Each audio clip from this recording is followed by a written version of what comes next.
이제 우리 찬양합니다. 400장이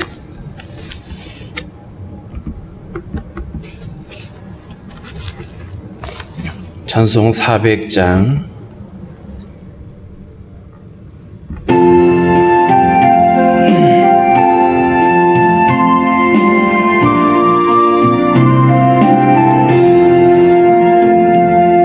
험한 시험물 속에서 나를 건져주시고 노한 풍랑 지나도록 나를 숨겨주소서. 주여 나를 돌보시사 고이 품어주시고 험한 풍파 지나도록 나를 숨겨주소서. 권세 능력 무한하사 모든 시험 이기고 풍랑까지 다스리는 주님 앞에 비오니 주여 나를 돌보시사 고이 품어주시고 험한 풍파 지나도록 나를 숨겨주소서. 죄악 길에 빠진 이 몸 캄캄한데 헤매며 부르짖는 나의 원 들으소서 내 주여. 주여 나를 돌보시사 고이 품어주시고 험한 풍파 지나도록 나를 숨겨주소서.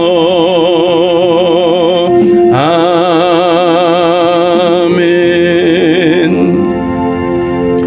기도하겠습니다. 살아계신 하나님 감사합니다. 환난과 죽음이 많은 이러한 때에 하나님 우리에게 생명을 지켜주시고 오늘도 우리에게 새날을 허락하여 주시며 하나님 앞에 나와서 머리 숙일 수 있게 하신 것 감사합니다.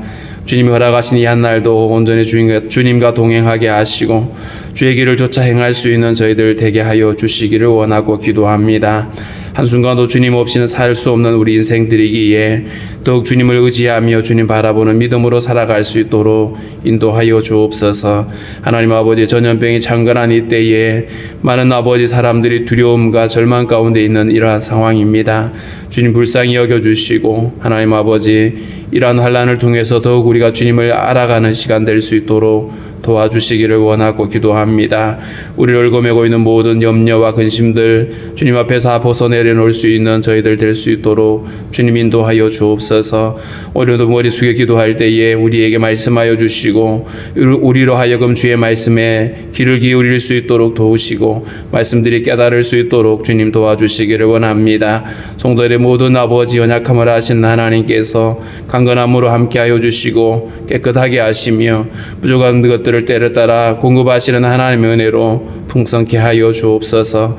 오늘 하나님 아버지 주신 말씀 잘 이해할 수 있도록 도와주시기를 소망하며 예수님의 이름으로 기도하옵나이다. 아멘. 373장 하겠습니다. 373장입니다.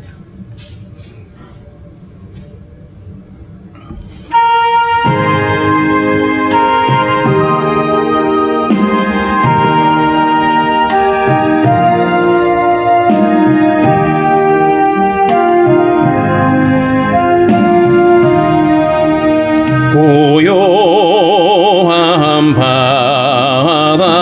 바다로 저 천국 향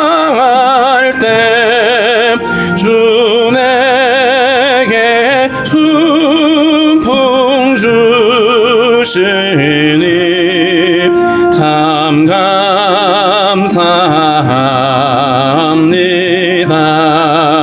큰 물결이 일어나 나 쉬지 못하나 이 풍랑으로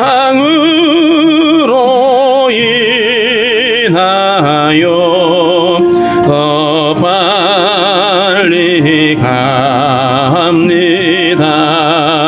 내 걱정 근심을 시 없게 하시고 내 주여 얻은 영혼을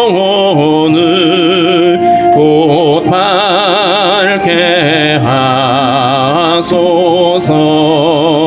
이 세상 고락간 주 뜻을 본받고 내 몸이 의지 없을 때 큰 믿음 주소서.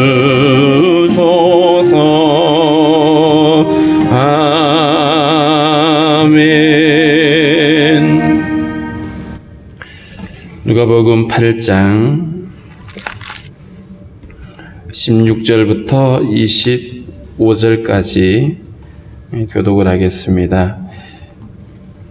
누가복음 8장 16절부터 25절입니다. 누구든지 등불을 켜서 그릇으로 덮거나 평상 아래에 두지 아니하고 등경 위에 두나니 이는 들어가는 자들로 그 빛을 보게 하려 함이라.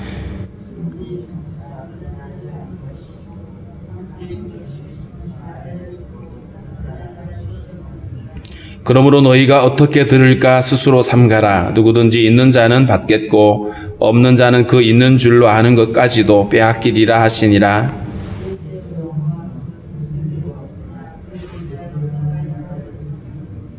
어떤 이가 알리되 당신의 어머니와 동생들이 당신을 보려고 밖에 서 있나이다.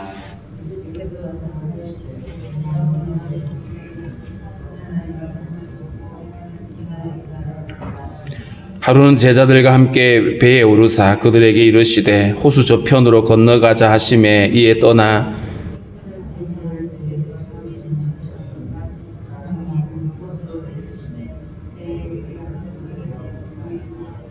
제자들이 나와 깨워 이르되 주여 주여 우리가 죽겠나이다 한데 예수께서 잠을 깨사 바람과 물결을 꾸짖으시니 이에 그쳐 잔잔하여 지더라.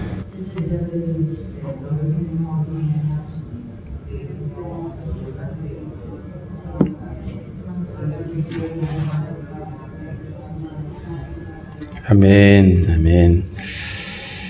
16절 말씀에 누구든지 등불을 켜서 그릇으로 덮거나 평상 아래에 두지 않고 등경 위에 둔다. 왜냐하면 그 방에 들어가는 사람들로 하여금 빛을 보게 하려 합니다. 어두운 밤에 방 안에 그냥 들어가는 것이 아니라 불을 켜서 어둠을 몰아내고 그 안에 들어가는 사람들이 그 환한 가운데 들어가도록 하는 빛을 켜는 목적이죠. 빛을 켜는 목적은 어둠을 몰아내고 빛으로 드러나도록 하기 위함인 것처럼 예수님께서 비유로 말씀하시는 목적은 그 비유를 하시는 목적도 감추기 위한 것이 아니라 드러내기 위함이다. 비록 듣는 사람들이 그 마음으로 믿음으로 받아들이지 못하고 깨닫지를 못했지만 비유를 말씀하신 궁극적인 목적은 결국 드러내기 위함이다라는 걸 알 수가 있습니다. 그렇기 때문에 앞서 우리가 씨 뿌리는 비유에서 보았습니다마는 어떤 사람들은 그 말씀을 들으려고 마음의 준비를 하고 진리를 사모하게 될 때에 그 진리를 깨닫게 되지만 그 진리를 듣고 싶어 하지 아니하고 그래서 배척을 하고 거절하는 사람들은 열매로 이어지지 않는다라고 말씀을 드렸죠. 마찬가지로 비유를 주시는 목적은 분명히 드러내기 위함이고 진리를 깨우치기 위함인데 사람들이 그것을 거절하게 된다라면 결국 그들에게는 유익함이 없는 것입니다. 그렇기 때문에 우리가 이 진리의 말씀이 선언되어질 때 혹은 말씀이 선포될 때에 우리는 그 말씀을 믿음으로 받아들일 수 있는 마음의 준비들이 필요하다라고 말씀을 하고 있습니다. 17절에 보면 숨은 것이 장차 드러나지 않을 것이 없고 감춘 것이 장차 알려지고 나타나지 않을 것이 없다. 한마디로 표현하면 영원한 비밀은 없습니다. 어둠도 마찬가지입니다. 어둠도 늘 어둠으로 남아있는 것이 아니라 언젠가는 그 어둠이 빛으로 밝혀질 때가 있다. 그것이 부끄러운 모습이든 어쨌든 간에 그것이 드러날 때가 있다. 그래서 하나님 앞에 우리가 뭔가를 감춰놓고 그것을 비껴갈 수는 없습니다. 반드시 드러나게 될 것이다. 그리고 뿐만 아니라 27절의 말씀이 어둠뿐만 아니라 주님께서 이 빛된 말씀을 주셨는데 그것을 받아들인 이 제자들, 마태복음 5장에 보면 제자들을 가리켜서 너희는 세상의 빛이라고 말씀하셨죠.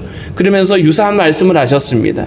빛을 주신 목적이 동네를 밝히기 위함이다라고 말씀을 하셨는데 결국 제자들 안에 있는 이 복음의 빛도 드러나게 마련이다. 감춰서는 안 되는 것이죠. 빛을 주신 목적은 우리에게 빛으로 오신 목적은 결국 우리 안에 있는 그 빛을 사람들에게 드러내도록 하기 위함입니다. 그래서 두 가지 측면에서 볼 수가 있겠죠. 먼저 빛을 소유한 그리스도인들은 어디를 가든지 그 빛을 드러내는 삶을 살아야 됩니다. 그리고 어둠 가운데 매여 있는 사람들은 그 빛으로 오신 주님을 영접하고 그들 역시 어둠 안에 있는 것들을 들추어내고 주님께로 나아갈 수가 있어야 되겠죠. 18절 말씀을 보니까 그러므로 너희가 어떻게 들을까 스스로 삼가라. 어떻게 말씀을 대할지 어떻게 반응할지를 스스로 삼가라. 다시 말하면 말씀이 선포되어질 때에 그 말씀을 내게 주시는 말씀으로 받아들일 수 있는 마음의 준비를 하라고 말씀합니다. 말씀이 선포될 때 어떤 반응을 보일 것인지 어떤 마음으로 그 말씀을 마음에 새길 것인지를 보라는 것이죠. 자, 그러면서 누구든지 있는 자는 받겠고 없는 자는 그 있는 줄로 아는 것까지도 빼앗길 것이다. 누구든지 있는 자는 받겠다. 말씀 앞에 믿음으로 반응하는 마치 옥토처럼 그 말씀들을 마음에 받아들고 그것을 믿음으로 이겨내고 지키는 사람들, 그들에게는 그 영적인 성숙함이 더 드러나게 될 겁니다.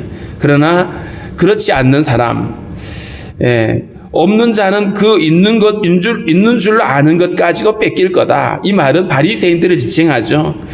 진리를 갖지 못했으면서도 마치 자기들은 진리를 가지고 있는 것처럼 자기들은 의로운 것으로 착각을 하고 진리에 대해서 외면하고 거절하는 사람들은 결국 있는 것까지도 빼앗기게 될 거다. 마치 한 달란트 받은 자처럼 자기가 그것을 소유하지 못하는, 결국 믿음으로 그것을 받아들이지 못하는 사람들은 결국 있는 것마저도 다 빼앗기게 될 것이다 라고 말씀합니다. 그래서 오늘 16절에서 28절의 말씀은 앞서에 있는 비유와 연관시켜 가지고 하나님의 말씀을 우리가 어떻게 들을 것인지, 그 말씀을 어떻게 대할 것인지를 거듭 우리에게 말씀을 해주고 있습니다.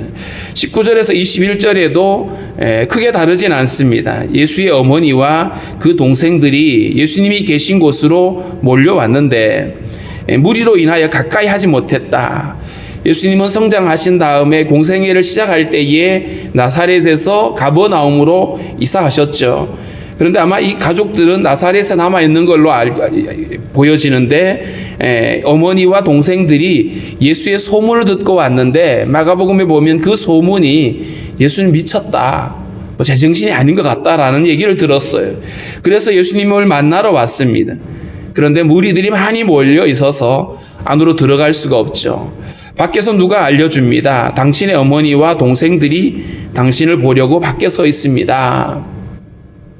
가족들조차도 쉽게 접근을 하지 못하는 이런 상황이었습니다.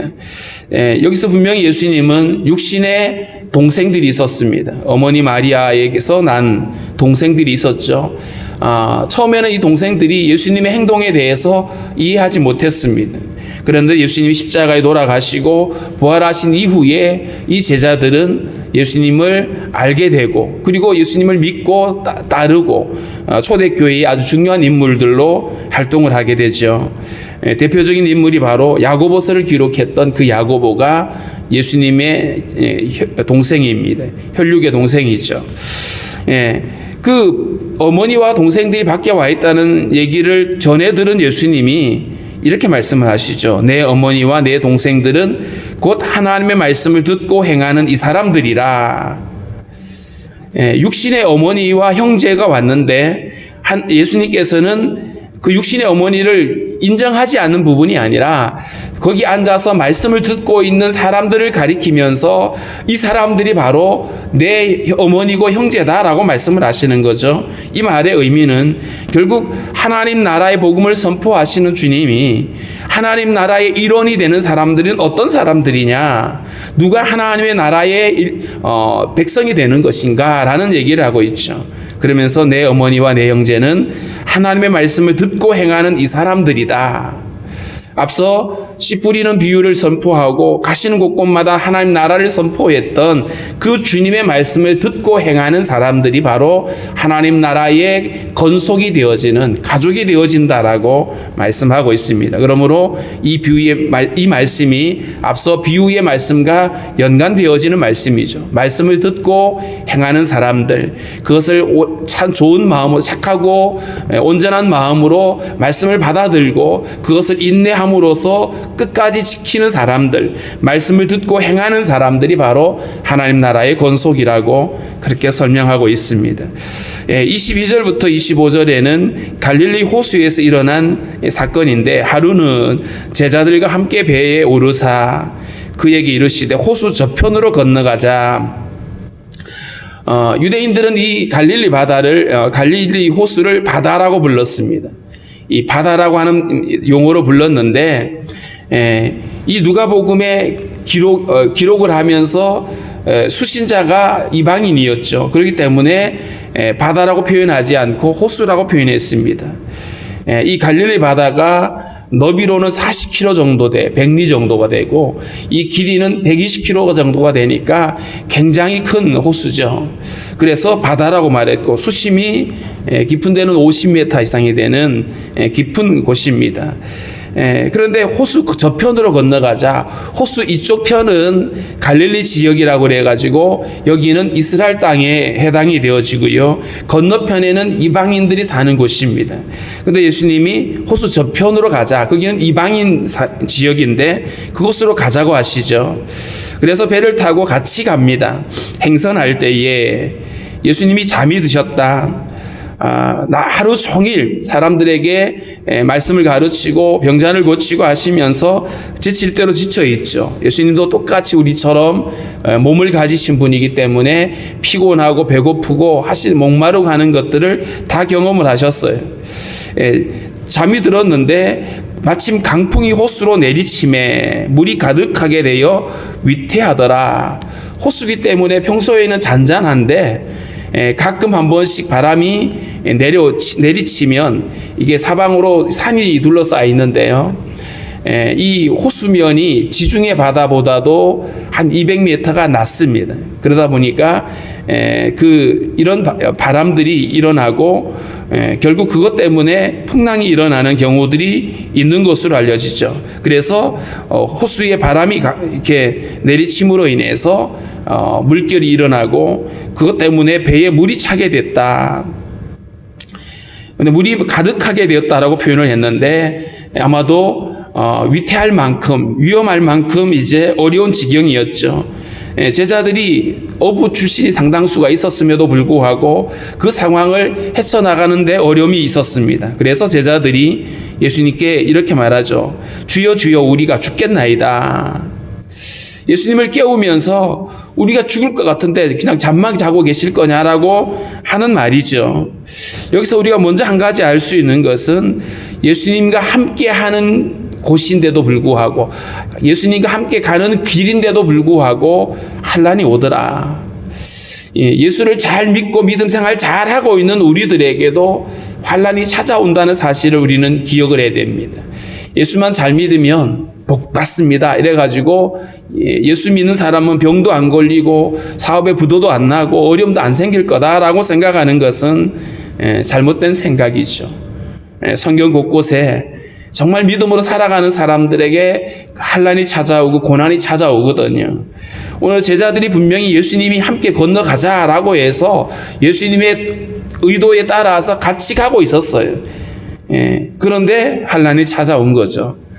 그런데 그 환난들이, 그 고난들이 제자들에게 어떤 결과를 가져다 줬냐는 거죠. 제자들은 그 환난이 너무나 힘들고 어려워서 예수님을 깨우면서 죽겠다라고 얘기를 합니다. 근데 이건 믿음의 표현이 아니죠.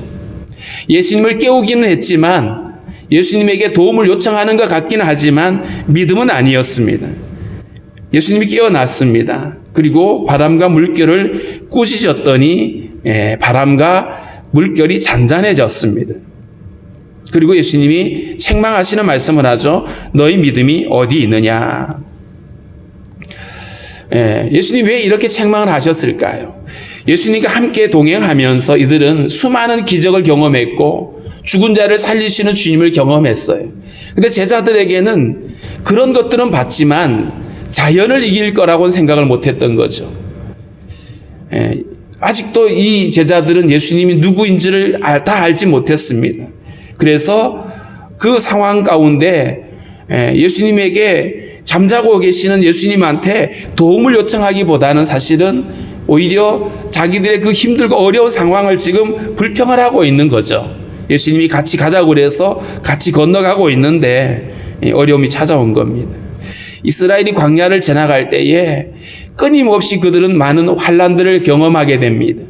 배고픔을 경험하게 되고 목마름을 경험하게 되고, 그런데 그때마다 그들은요 하나님 앞에서 불평을 해요. 믿음으로 하나님께 구한 것이 아니었습니다. 불평을 하죠. 우리가 다 죽게 됐다고, 이러려고 데리고 나왔냐. 믿음이 아니었습니다. 그런데 주님은 그러한 환난들을 통해서 하나님 당신이 어떤 분이신지를 백성들에게 알려주셨죠. 하늘에서 만나를 내리고 반석에서 물을 내고 가로막혔던 홍해 바다가 열려지는 이런 일들을 통해서 하나님 당신이 누구인지를 그들에게 보이셨어요. 그것을 그들이 알기를 원하신 겁니다. 마찬가지로 오늘 예수님이 이 풍랑 가운데서 제자들이 예수님을 알기를 원하신 거죠. 예수님은 모든 우주 만물을 창조하셨을 뿐만 아니라 그것을 다스릴 수 있는 창조주의 권능을 가지셨는데 제자들은 다 알지 못했습니다. 그런데 오늘 우리가 이 말씀을 가지고 분명히 알 수 있는 것은 우리가 믿고 있는 하나님, 우리가 믿고 있는 주님은 우리가 경험할 수 있는 어떤 상황들보다도 크신 주님이라는 걸 우리는 잊지 말아야 됩니다. 이 정도도 하나님은 못하시는 게 아니고요. 주님은 모든 것을 하실 수 있는 분이신 겁니다. 제자들이 두려워합니다. 그리고 놀랍게 여겨서 서로 이렇게 말하죠. 아니, 이분이 누구길래 바람과 물을 명함에 순종하는가. 제자들은 이 환난을 통해서 예수님을 조금 더 알게 됐죠. 아, 예수님은 바람도 멈출 수 있는 분이시구나. 예수님은 물결도 잔잔하게 하실 수 있는 분이시구나. 예수님을 조금 더 알아가는 기회가 되어진 겁니다. 고난이 찾아오면 힘겹습니다. 두렵기도 하고요. 그것 때문에 많이 힘들어하죠. 그런데 그 고난을 허락하신 하나님은 그 어떤 상황보다도 크신 하나님이라는 걸 우리가 기억을 하고, 그렇기 때문에 우리는 그 고난을 통해서 주님을 알아가는 기회를 삼는 것이 중요합니다. 이 고난을 주신 하나님을 더욱 알아가기 원합니다라고. 그래서 성도들에게는 고난이 유익이라고 고백할 수가 있는 것입니다. 만약에 그 고난이 나의 어떤 허물과 죄로 인하여서 허락된 것이라면 우리는 그 죄를 깨닫고 회개하는 것으로 유익함을 얻게 될 것입니다. 그러나 그것이 우리의 어떤 죄와 상관없이 허락되어지는 고난이라면 그 고난은 우리의 믿음을 성숙하게 만드는 하나의 도구가 되어질 것입니다. 고난이 좋을 사람은 아무도 없죠. 그러나 그 고난을 허락하시는 하나님은 우리가 그것을 통해서 더욱 주님께 가까이 가고 그것으로 인하여서 더욱 주님을 알아가기를 원하는 그런 하나님이심을 우리가 기억을 하고, 그 고난 앞에서도 감사할 수 있는 우리 믿음을 구했으면 좋겠습니다.